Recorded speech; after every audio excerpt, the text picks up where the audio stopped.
楽しいこれ、あかんやつ怒られるやつ。こんな高い車でこんなあーちょっと面白いな。こんないろいろアトラクションがつけれるんだ。もぞもぞってする、もぞもぞってするよ。おほほほほ、おははは。チャプチャプしてる。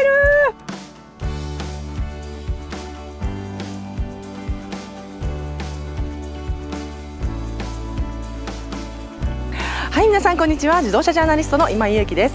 今日はですね、オフロードコースに来ています。そしてそのオフロードで乗るのはこちら G クラスです。新しくなりました。で、G クラスのラインナップとしてはですね3つになりますけれども、それはですね試乗しながらでも追ってお話ししていくにしましてですね、こちらまず乗らせていただくのが G の 450D です。ディーゼルモデルですね。でそしてこちらですよ。発表会でも大きな話題を呼びましたけれども G クラスにもですねバッテリー EV モデルが追加をされました。それが G580 の EQ テクノロジー、逆だ逆でしたね、逆でした。こっちが G の580でこっちが450という風になりますけれども、こっちがですよ、すいません、こっちがですよ、そのバッテリー EV です。何が違うかというと、ちょっと試乗の前にですねさらっと違いだけ流してからオフロードの試乗いきたいと思いますので、皆さん今日ぜひですね最後までご覧いただけたら嬉しいです。それではチャンネル登録と高評価ぜひぜひよろしくお願いします。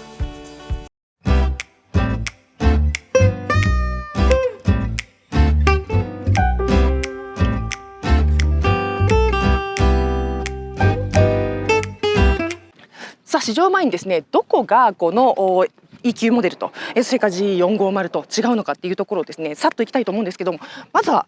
ここです。ボンネット。はい、よく見ていただくとですねこの EQ モデルの方がほらあっちがディーゼルですね、こっちが EQ モデルなんですけれども EQ テクノロジーなんですけれども、あっちの450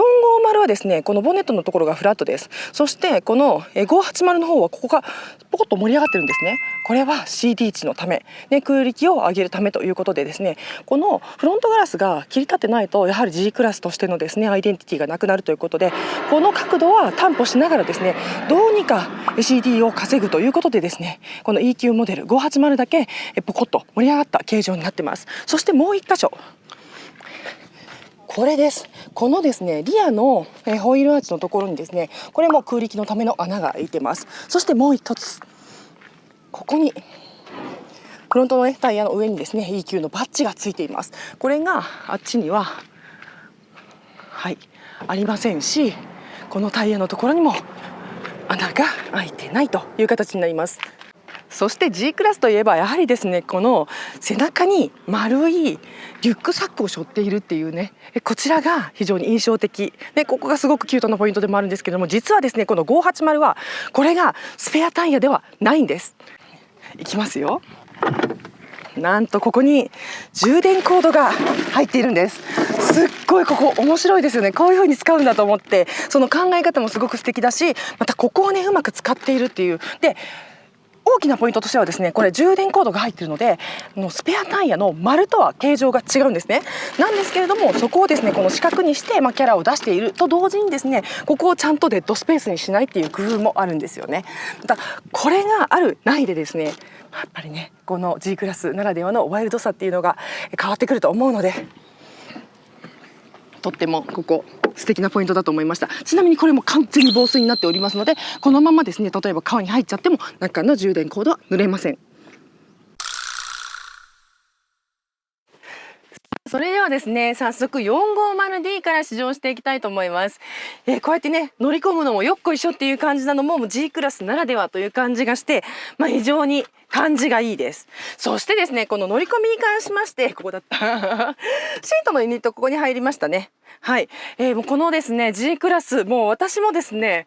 これ買う時実は悩むよなって思ってたポイントがすごくいいところが改善されました。それがキーレス GO がですね採用されたんですね。でメルセデス・ベンツのキーね、このような形のものなんですけれども、これで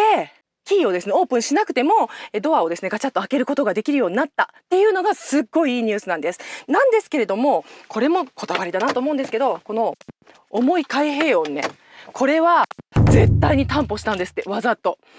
すごいですよね。この G クラスにかける愛っていうのをすごく感じます。で、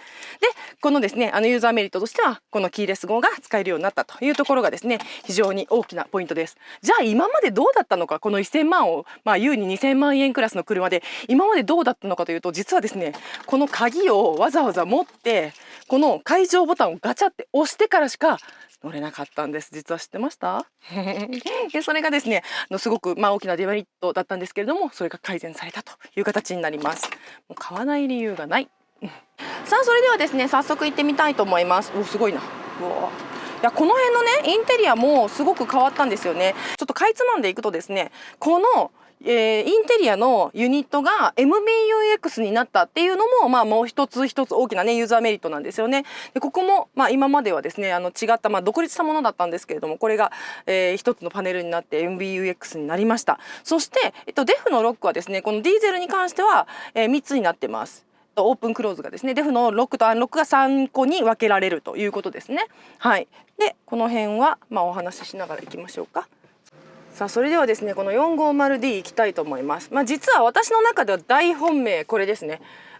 私の中ではっていうのは、もし買うとしたら、これが一番今欲しいかなっていう感じなんですよね。はい。直録のディーゼル搭載しておりますけれども、ここでは走行モードは、D レンジでいけるんだ。そしてローレンジでいきましょうということですね。でローレンジ入ってます。ロックモードはローレンジにして、さあ行きましょう。このですね直録のディーゼルですね。でこの直録のディーゼルなんですけれども、やはりですねメルセデスの直録のディーゼルも本当に大好きで、非常に質感の良いものです。でこう乗ってて思うんですけど、今もうすでにもりもりと山道を登り始めていますけれども、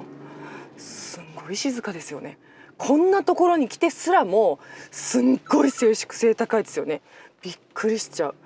こんなもりもりもりもりと道を上がっているのに、そしてあくまでもすんごいサスペンションがすんごい、ここでねサスペンションがこうで伸びてる縮んでるっていうのが、表示をされています。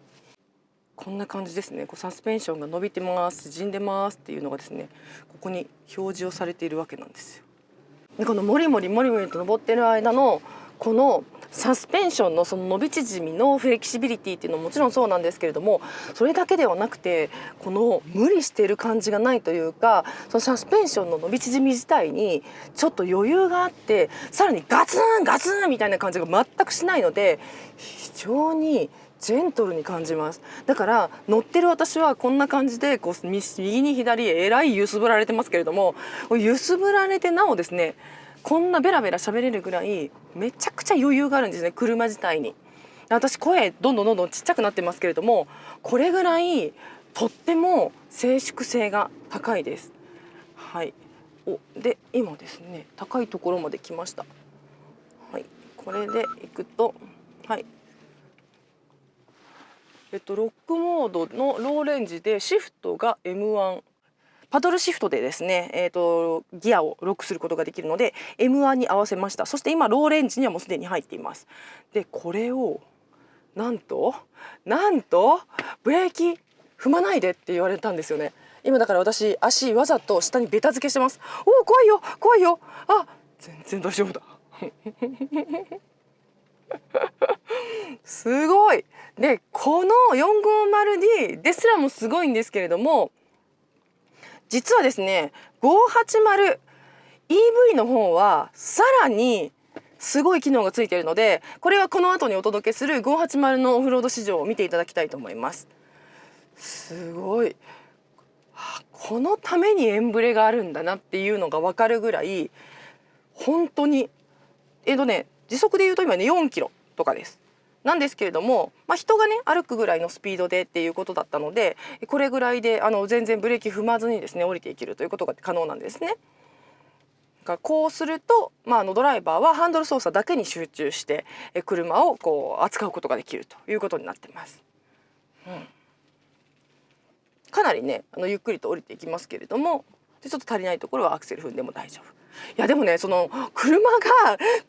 安定しすぎてて、その車の制御がすごすぎて、これねついねエンブレだと物足りなく思っちゃうぐらい、もうちょっとスピード出したいなって思っちゃうぐらい、車側の挙動の安定と構成すごいですね。やっぱりねミシッとも言わないんですよね、もう。であとですね、ステアリングのこの軽やかさっていうのもすごくて、このおおおおおおおおおおおお、ちょっと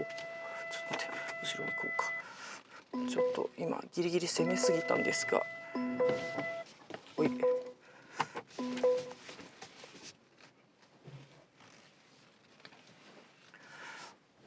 ちゃんとああいうところでブレーキ踏むとホールドするんですね。全然後ろに全然前にずるっといかなかったので、後ろにスッとバックできました。こういうところもこう安心感ですよね、信頼感ですよね。はい。しかもですね、この画面の中でですね、下の路面をですね常に映し出してくれているので、このボンネットのね下っていうのを見せてくれるんですよね、透過して。でこれはもうオフロードではすごく助かる。実はですね、見てわかるかな、昨日雨降ってかなり路面がジュルンジュルンなんですよね。掘れてるのとかちょっとテカってるの分かりますかね。だからすごくスリップリーなんですけれども、いや全然大丈夫だわ。これ車重がね、2トン超えてるので、ちょっとねもしこうタイヤのグリップ限界を超えたりとか、車重にねそのタイヤが負けちゃったら怖いかなと思ったんですけど、全然怖くないやんっていう、何にも怖くないやんっていうね、恐るべき安定感ですね。はい、というわけでですね、これがまずこの一つオフロードの市場になります。でこのコースをじゃあ走りながら、この新型 G クラスのお話をしていこうかなと思いますが、新型の G クラスって言いながらですね、1979年の登場以来ですね、ずっとモデルチェンジをせずに来たのがこの G クラスっていうね、稀有なモデルでもありますよね。前頭のラダーフレームを使っていて、で外見が全然変わってないってね。でわざとどうやら聞いたところによると、この窓のシールドとかドアのノブの形状とか部品とかをずっと昔から全く同じものを作り続けて使い続けているんですって。もう執念だって言ってましたね、これは。すごい。さっき言った通りジュルンジュルンなんですよ、下。すんごい、全然ちょっとずるっとするところをですね、うまくフォローしますよね。すごい。滑りはするけど、滑りの先に行かない。すごい。で話戻りますけれども、今回の G クラスもですね外見全く同じです。でラダーフレームもそのまま使っています。なんですけれども、中身のねパワートレインだけがどんどん進化していくっていうのがこの G クラスの魅力でもあって、今回ですねパワートレインがこのですね 450D と、それから AMG のガソリンですねと、それから580 with EQ テクノロジーということでビブが入りました。で3つのねラインナップになるんですけれども、発表された時の値段、みんなびっくりしませんでした？すんごい高いですよね。もうベースグレードですらですね、みたいな、2000いくらなんじゃこれみたいな、すっごい高いやんって思ったかもしれないんですけれども、実はですね発表時の価格はエディション1というか、このローンチエディションだけの価格なんですよね。だからオプションがもう相当モリモリに入っているのでこの値段になっています。なんですけれども、今後ですねまだ価格が発表されてないんですけれども、通常モデルが通常ラインナップに戻った時にはそれなりの値段かなっていう値段に落ち着くらしいので、そこはねご了承くださいというかご安心くださいという話だそうです。ね、このオプションモリモリもめっちゃいい、めっちゃかっこいいんですけど、お財布にはねそれぞれ事情がございますから、そこまでじゃなくていいんだけどなっていう方は通常ラインナップの登場をちょっと待っていただけたらとも思います。このですねまたこう下り坂に来ましたけれども、はい、この時になったら、はい、パドルシフトで M1 にします。はい、そしてエンブレだけで降りていきます。で、先ほどからですね申し上げている通り、大きな刷新としてはエクステリアではあまり変わりがないです。が、インテリアと機能がすごい変わったっていうことですね。実は MBUX まだ入ってなかったんですよね、 G クラス。それが MBUX になったということでですね、通信機能がついたんじゃないかな、 MBUX になったということは。はい、ということで、はい、メルセデス、どうぞお話しください。明日の天気は？明日の富士河口湖町の天気は雨。最低気温は11度、最高気温は16度になる予想です。素晴らしい。意外とこれ使います。私メルセデスオーナーだった時は結構洗車のね、天気ってすごい気になるじゃないですか。洗車してすぐに雨降るの嫌じゃないですか。だから今日の天気を聞いといて洗車に備えるっていうことをすごいしたので、これね本当にねいいと思います。あとちょっとねナビの目的地入れる時とかもすごくいい、とても便利です。音声認識なんてねいるかって思うかもしれないんですけど、意外と慣れるとね便利ですよね。はい。でこの辺がですね、集約されてすごく綺麗になったっていうことと、ステアリングホイールも最新世代のものに揃ったなっていうのがあります。であともう一つ商品の大きなメリットとしてはですね、ADAS の拡大なんですけれども、レーンキープのアシストがついたんですよね。なのでメルセデスの優れた運転支援であるですね、このレーダークルーズコントロールが全車速の後ハンドルのアシストもついたので、より遠いところまで安心して出かけることができるようになったというところもメリットかなというふうにも思います。でこのマニュアルのですねステアリング解除したかったらですね、プラスの方を長引きするとまたドライブに戻りますので、そこも非常に簡単にですねオフロードを攻められるという形になります。しかもあれがついてる。今気づいたのもどうかと思いますけど、あれですよ、メルセデスといえば E クラス以上についているシートを押してくれる機能。お腹のサポートしてくれた。今ギュって、面白い。それが G クラスにもついている。はい。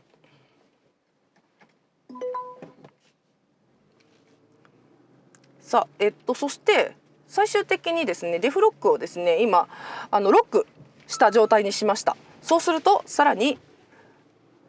なるほどなるほど。いやもうどれでもいけるなどれでもいけちゃうな。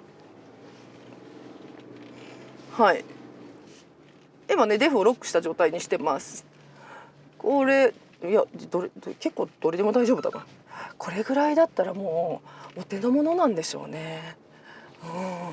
いやなんといってもやっぱ静かですよ。こんなでしかもびっくりしたんですけど、ディーゼルエンジンっていうのもありますけれども、今こんなにわしわし坂道を登ってて回転数が2000いかないんですよね。うわーすごい。だからこんな静かっていうのもありますね。こんなトルクあるのにね、すごい。いやー快適。しかしこんな贅沢な試乗会ですねこれね。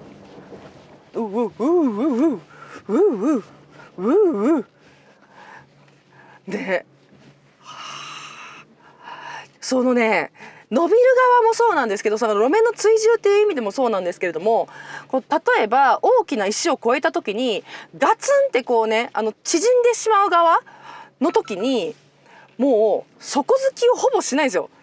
だからガツンってならない、もうそこまでで綺麗にこういなしてくれるっていうのが本当に信頼感あるなと思いました。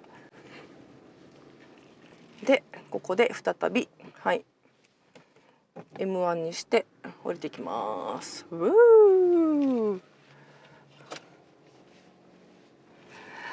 だからこういうねオフロードで、乗っていてこれだけの安心感と信頼感と静粛性を保ってるということはですよ。逆にエンブレかけてた方がそれあれですね、回転数上がりますね。割とうなったりとかするけど、このうなりもなんか遠くの潮剤みたいな感じですよね。こう貝殻に耳を当てて聞こえてくる遠くの潮剤ぐらいの感じで、ささやかにサワサワサワってこうね直録のディーゼルサウンドが聞こえてくるっていうね。でも私の動画見てくださってる方は結構ね昔から見てくださってる方知ってると思うんですけど、私このメルセデスの直録のディーゼルめちゃくちゃ好きでね、OM656 ね、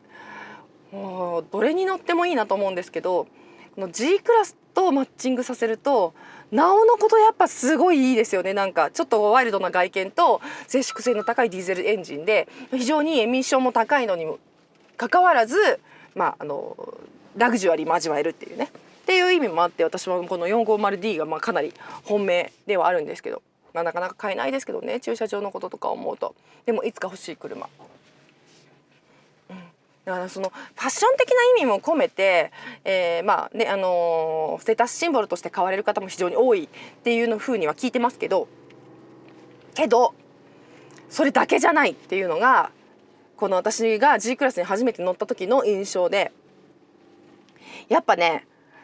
なんでしょうね、独特の味があるんですよね。この高級かつワイルドっていうところのこう掛け算のこうケミストリーというか、すごいね、とんでもない独特の個性があって、本当にめっちゃ欲しくなるんですよ、この車一回乗ると。で特に今の世代のやつが私はすごい好きで、この2018年かなに大幅改良を加えられましたけど、それ以降の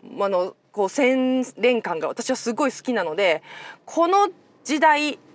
からは最新の G クラスがずっと欲しいなっていうふうにちょっと私は思っちゃうポイントでもあります。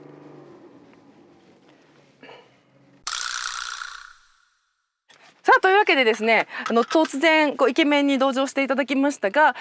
メルセデス・ベンツ日本でこの G クラスの商品担当されている柴崎さんです。よろしくお願いします。さあというわけで肝入り、この 580with EQ テクノロジー、はい、その肝入りのね技術をですねぜひ見せていただこうと思うんですが、ちょっといきますね。こういうこと？おお、音鳴った。すごいですね。音の演出もあるんですね。そうなんです。G ロアという機能で。G ロア。はい。ほう。声張ってくださいね。はい、かしこまりました。はい。そしたら一回最初の状態に戻しちゃいます。一回ニュートラルに。はい、ニュートラルに入れました。はい。はい、この状態が今、フラットな状態で、ここからスタート。ここからスタート。はい。そうしましたら、まずニュートラルの状態でニュートラルローレンジモードに入れていただきます。はい。ローレンジモードを選択いただく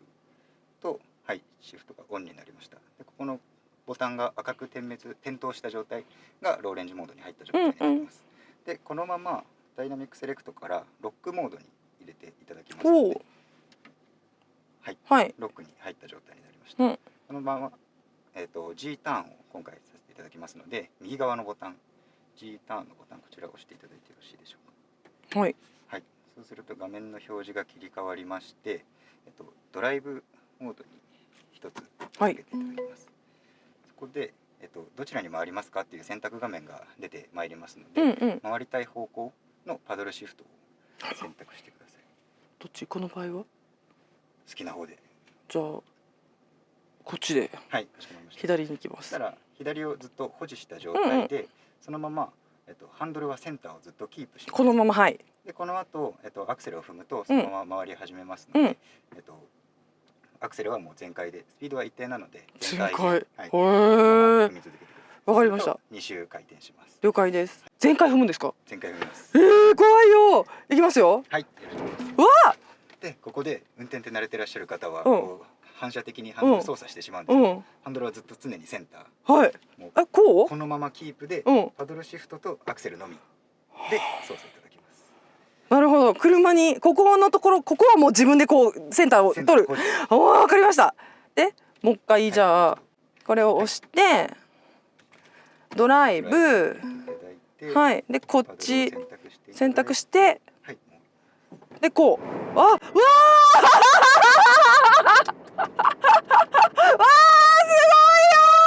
なんじゃこり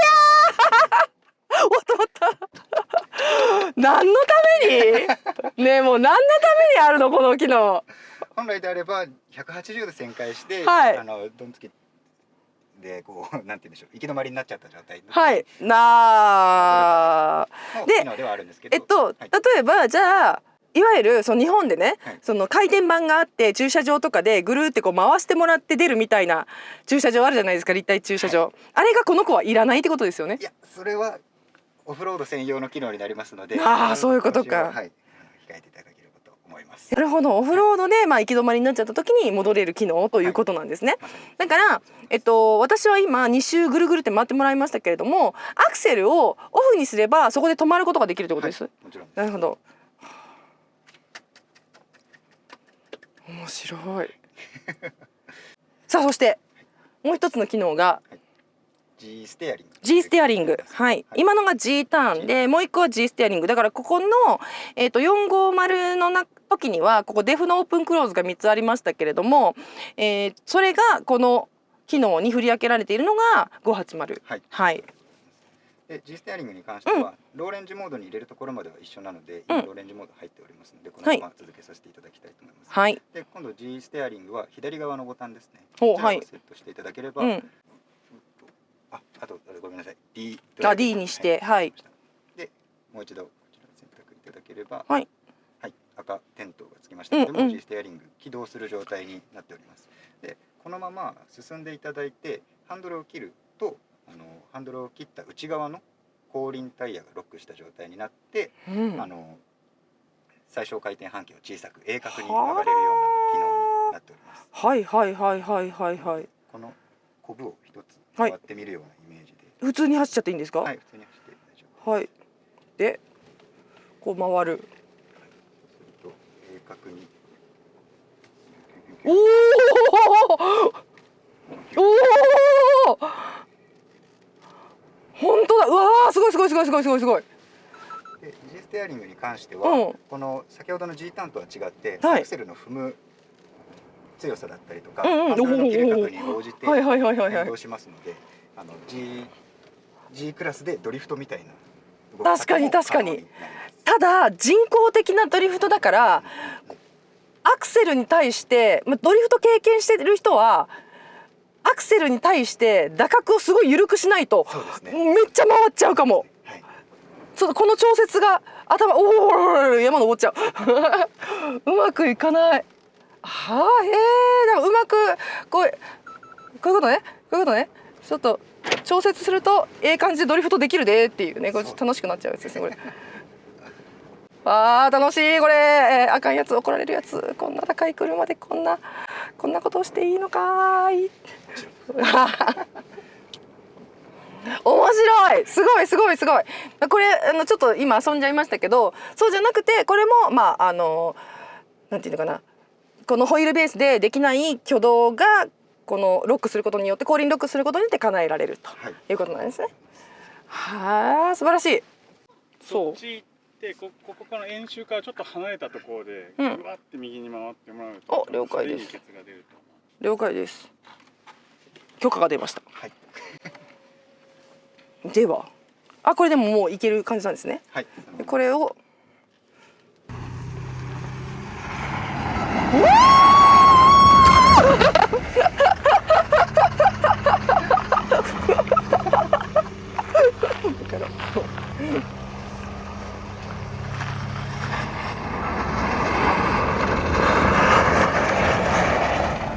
登っちゃった。これでもね、そう、すごい鼻が入るから頭がグッて入ってね、すごいですね。びっくりするぐらい、うーんってなる。ね、そういうことですよね。すごいすごいすごいすごいすごいすごい。面白い。本社の担当者と立ち話程度で話したことです。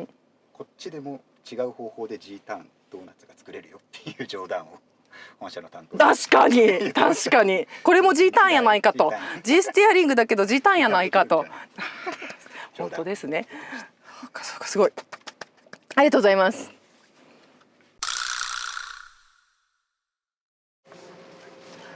さあ、というわけでですね、いきなりもうその G580with GQ テクノロジーの飛び道具の機能をですね、ご覧いただきましたけれども、そうなんですよ。これね、商品発表会でも大きな話題になりましたけれども、その場でくるくる回れる G クラスということでですね、実はこの580なんですけれども、4つのモーターが搭載されてるんですね。で、四輪の内側です。インフォイルモーターではないんですけれども、シャシーに直付けのモーターが4つ、その車輪側についている、シャシーに直付けになっているので、非常にですね、きめ細やかな独立した制御ができるというのがポイントです。さあというわけでですね、ここからは、モーグル炉に入っていきます。モーグルっていうのはスキーのモーグルと同じなんですけど、こうボコボコとコブがあってそこを越えていくというオフロードになるんですけれども、ここを今私アクセルほとんど踏んでないっていうか全く踏んでないんですけれども進んでます。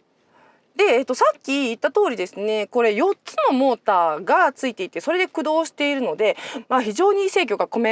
め細やかなんですね。でどうしてもそのデフを介して、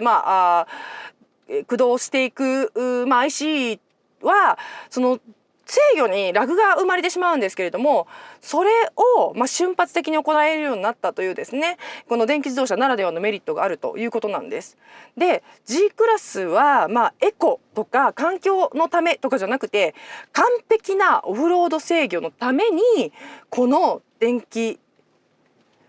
由来のパワートレーンを利用したということをね発表していて、いやそりゃそうだろうなって思うんですけれども、こんなことがねできるんですね。4つのモーターですよ。でそれがそれぞれ駆動を行うので、そもそもデフというものがいらないっていうことと、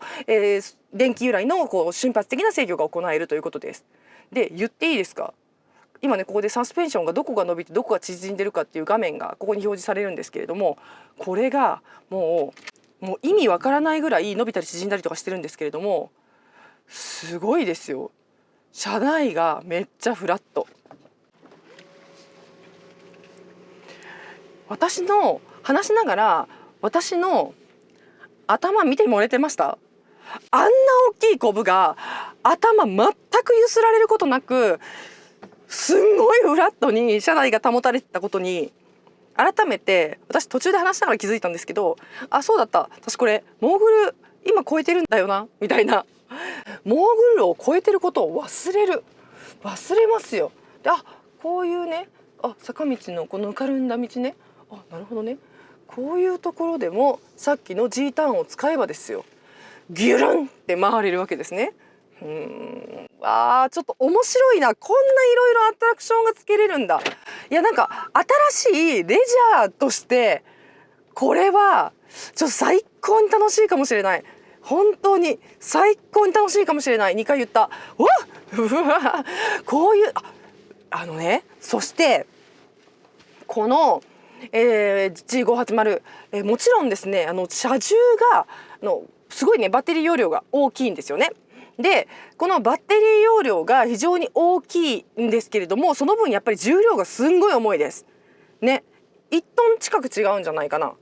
これね3000キロを超えているんですよね。なんですけれどもその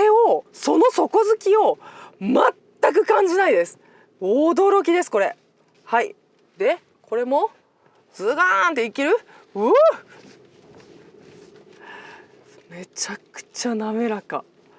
すごい今転がるか全内でんぐり返しするかぐらいのねこう深めの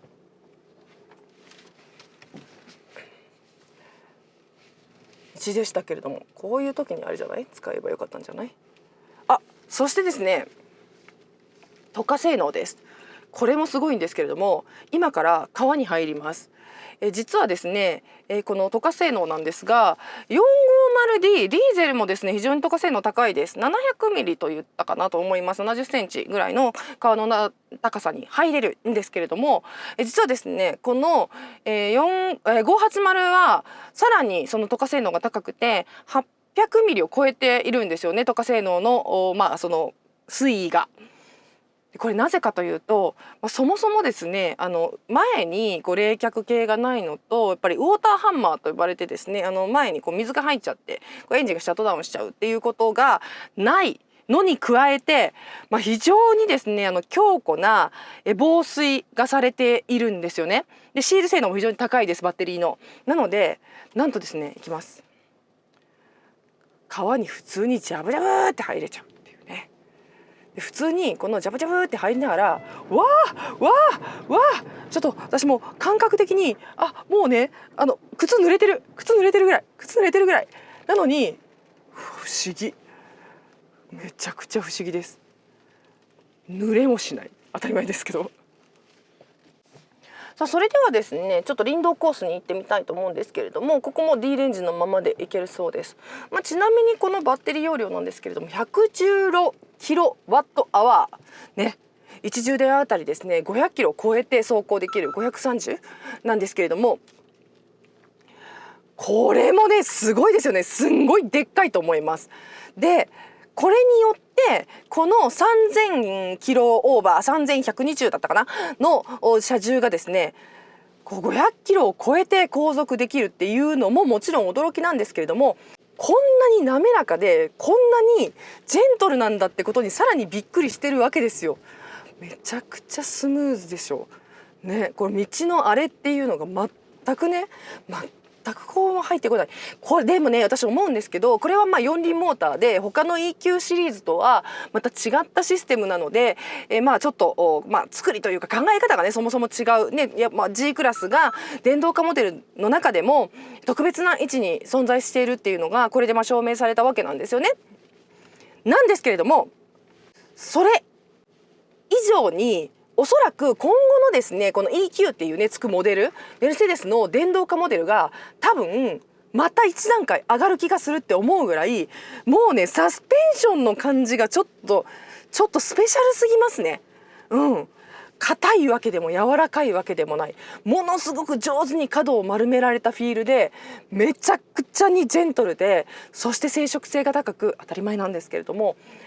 静粛性っていうのはパワートレインの音がこの EV ないですから、下からの音がね余計に入りやすいんですよ。なんですけどこの底付き感のなさで、この電子制御の音とかもゴロンゴロンした感じが全然入ってこなくて、そう電子制御ってね結構ね音鳴るんですけれども、特にオフロードでは音グイングインみたいなズリズリみたいな音が鳴るんですけれども、それすらも遮音されているっていうこの密閉性ね、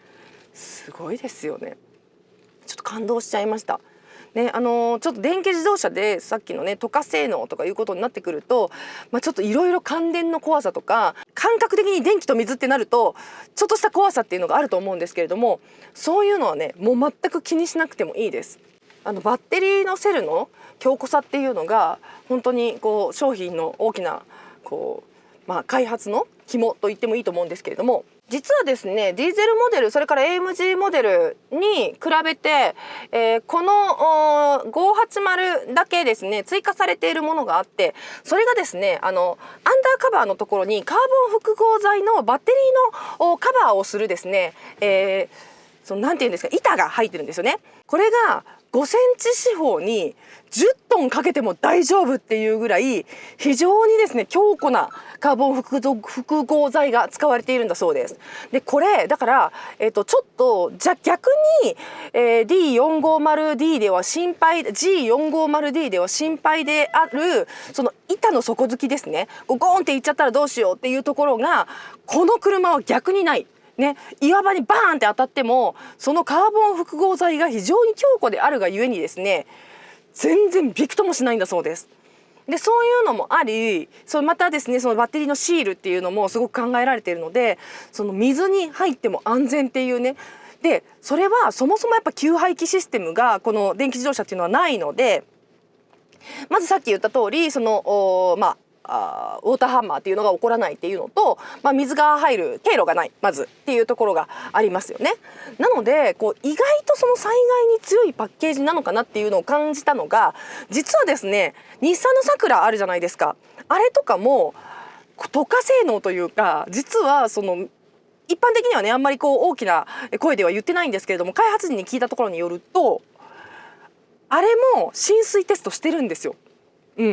でサクラはショルダーのラインのところまで水に入って通過できるっていうテストをしていて、それが通常の内燃機関では絶対にできないんですけれども、なんと電気自動車はできてしまうっていうですね、そういう災害時でのメリットって言ったらあれですけれども強みっていうのもねあるんだそうです。でここです今ですね下り坂のところに来ました。でここではこのレンジがメルセデスの場合は電気自動車はです改正なしの D プラスとか、あと通常改正の D、 それから強力改正の D マイナスっていう感じで、このパトルシフトで改正の強さを選ぶことができるんですね。で、この操作の例えば今ですねもう何も操作してないです。ハンドルだけに集中してオフロードでの、エイダスみたいな感じなんですけれども、このハンドリングの操作だけをして今アクセルも、ブレーキも踏まずに、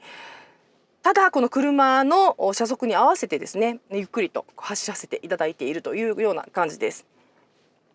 このクロール機能っていうのがあるのでオフロードでもすごく安心っていうこと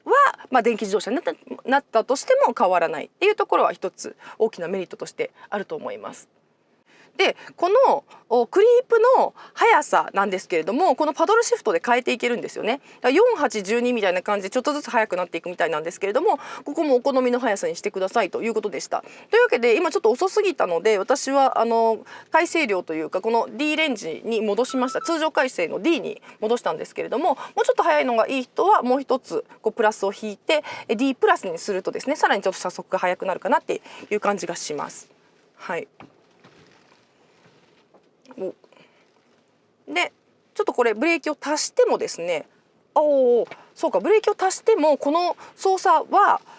性とかオフロードのクリープは保持されるので、今みたいに角曲がる時にブレーキ踏んでも解除されることがなく、今はまたこのクロール機能がですね、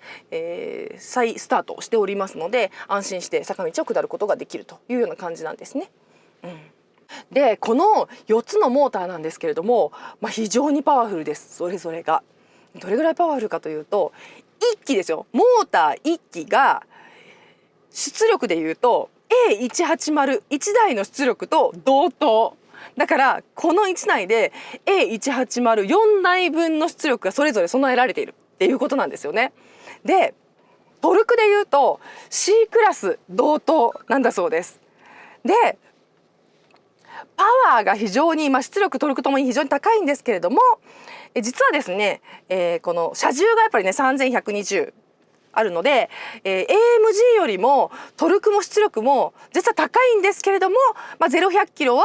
AMG の速いというね、すごくユニークな初言になっております。いや本当にそういうね話題性のつけ方もやっぱりすごい華やかですよね。いや楽しかった。これちょっと一般道試乗もねしていきますので、ぜひですねご期待いただきたいと思います。はい、わあ軽やかだわ。でもこれはこれで好き。こうやってねモデルパッて乗り換えるとこの走り出しの感じとかがねすごいよくわかるので、やっぱりねG580 の方は、すごく軽やかな味付けをされてるんですけれども、車重がね3トン超えているので、そのねちょっと挙動の重さっていうのはありますよね。でこれは直力のディーゼルなのですごい鼻先が軽くてものすごいそれはこれで軽やかです。すごく。でここでちょっとモーグル路もね行かせていただきますよ。でここでもう私ほとんどっていうかなアクセルを踏んでおりませんけれども、ここでモーグル路に行きます。でちょっとご覧いただいている通りですね、めちゃくちゃ深いんですよモーグルが。なんですけれどもこれはちょっとあれじゃない？電気との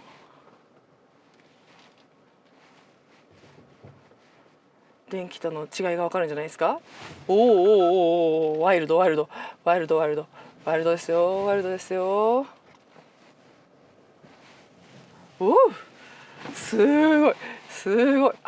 そうですか。めちゃくちゃ私の頭の動きでですね、さっきの580との差を分かっていただけると思うんですけど、こっちの方がやっぱりものすごく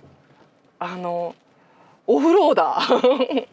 ワイルドな感じです。でさっきの、EQ ですね、580の方はもうフラットで何これみたいなね、すごい魔法の絨毯みたいな感じでしたけれども、こっちの方がよりオフローダー感が味わえるというか、やっぱりその重量の軽さっていうのも感じますし、そんなに揺すられるっていうのを逆にその揺すられる感っていうのをですね少し味わえるような感じのイメージです。でこうね走っていてもやっぱこのエンジンの音がものすごい静かとはいえ、一回 EQ に乗るとエンジンなんだなっていうことを感じますよね。これ何を当たり前のことを言って思ってるかもしれないんですけれども、本当にね電気自動車ってこのエンジン音がしないっていうのを、私エンジン音大好きな方ですけれども、それでもですね、通常のエンジン音ってこう例えばなんていうかな、レーシングサウンドとかってなければ意外と耳にこう圧を与えていたんだなってことを感じるんですよね。それぐらいやっぱり EQ はものすごく静粛性が高いですし、ノイズがない、そう雑味がないんですよね。でこういうところが、電気自動車ってね、一回乗った人って結構戻ってこないって言うんですけれども、そっち側に行く理由なのかもしれないです。まあね、いろんな車の選び方ありますけれども、なんか自分が成熟してくると、そういう使い方っていうのも、こういう選び方っていうのもありなのかなっていうところを思うし、その若い世代が逆にEV を選んでいいなっていうふうに感覚的に思うのは、そのうるささのなさ、変な言い方だけどうるささのなさっていうのがあるのかなっていうことをね、こう乗ってると感じるんですよね。けどこの内燃機関ならではの鼻の軽さっていうのと、こうしとやかな駆け上がりっていうのは、またこれにはね他にはない魅力があるので、ここもまたねいいんですよね。悩ましい。はい、そしてですね、ここから塗化性能に入っていきますけれども、このですね450も実は塗化性能非常に優れていて、70ミリまで OK ということで、今回のね水たまりも70ミリぐらいなので入っていただいていいですよということで入らせていただくことになりました。いきますね。すごい、もう本当にちょっとお尻がもぞもぞってするもぞもぞってする、もぞもぞってするよ。おははは、チャプチャプして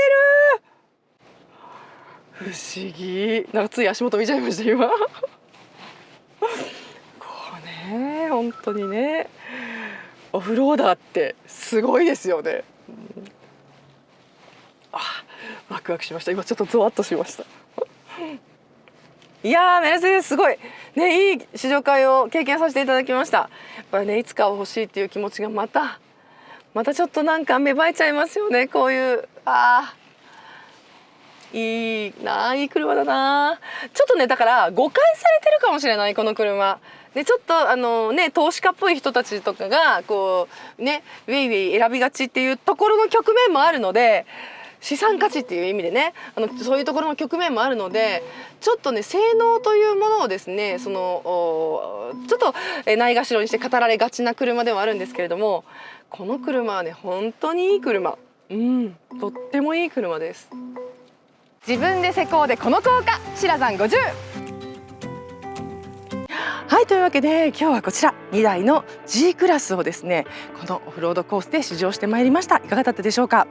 やっぱりですね、本格オフローダーということもありましてですね、街で見るとすごくファッショナブルでかっこいいっていうね側面が見えてくるこの G クラス、もちろんステータスシンボルとしてもですね大人気ではあるんですけれども、やはりですね走行性能が、メルセデス・ベンツなんだなっていうことをですね、こういうところで乗ると本当にひしひしと感じます。このオフロードコースもですね、以前の G クラスでね昔乗らせて 6x6 ですよ、あの時乗らせていただいたんですけれどもね、その G クラスに対するサプライズっていうのは代を増しても変わらないんだなということを改めてすごく実感しました。皆さんもぜひですね、タイミングがあればなかなかオフロードでは乗れないと思いますけれども、この新しい G クラスご注目いただけたらと思います。それでは今日も最後までご覧いただきましてありがとうございました。チャンネル登録と高評価で応援してください。自動車ジャーナリストの今井優希でした。バイバイ。